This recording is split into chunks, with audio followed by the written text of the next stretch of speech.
আসসালামু আলাইকুম প্রিয় দর্শক, একটি জরুরি জনগুরুত্বপূর্ণ বিজ্ঞপ্তি নিয়ে হাজির হয়েছি।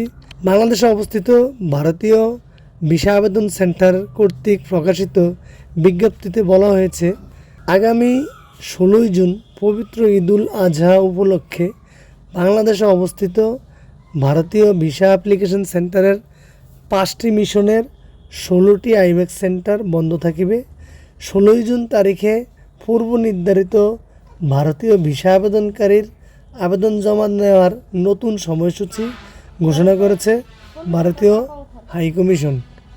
ঘোষিত এই নতুন সূচি অনুযায়ী যারা 16 তারিখ আবেদনপত্র জমা দেওয়ার কথা ছিল, তারা চলতি 9 জুন থেকে 13ই জুন পর্যন্ত পূর্ব নির্ধারিত স্ব ভিসা সেন্টারে সকাল 9টা থেকে দুপুর 12টা পর্যন্ত এই ভিসা অ্যাপ্লিকেশন ফর্ম জমা করতে পারবেন।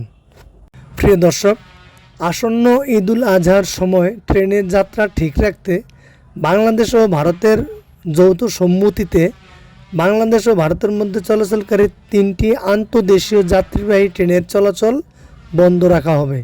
ট্রেনগুলো হচ্ছে ঢাকা কলকাতা রুটে মৈত্রী এক্সপ্রেস, খুলনা কলকাতা রুটের বন্ধন এক্সপ্রেস এবং ঢাকা নিউ জলপাইগুড়ি রুটের মিতালি এক্সপ্রেস।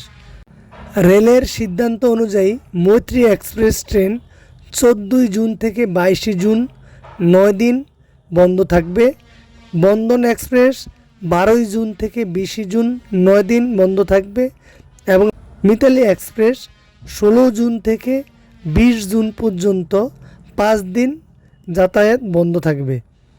প্রতিবারই ঈদের আগে এবং পরে আন্তর্দেশীয় যাত্রীবাহী ট্রেনগুলো চলাচল বন্ধ রাখা হয়। রেললাইন এবং কর্মীদের উপর চাপ কমিয়ে ঈদযাত্রা নির্বিঘ্নে করাই এইসব ট্রেন চলাচল বন্ধ রাখার মূল উদ্দেশ্য। গত 13ই মে ভারতীয় রেল কর্তৃপক্ষকে চিঠি দিয়ে বাংলাদেশ রেল কর্তৃপক্ষ জানায় এবং ভারতীয় রেল কর্তৃপক্ষ তাতে সম্মতি দিয়ে ফিরতি চিঠি দেয়।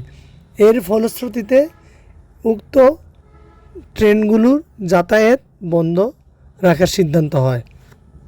প্রিয় দর্শক, নতুন নতুন সব আপডেট পেতে আমার চ্যানেলটিকে সাবস্ক্রাইব করে আমার সাথেই থাকুন।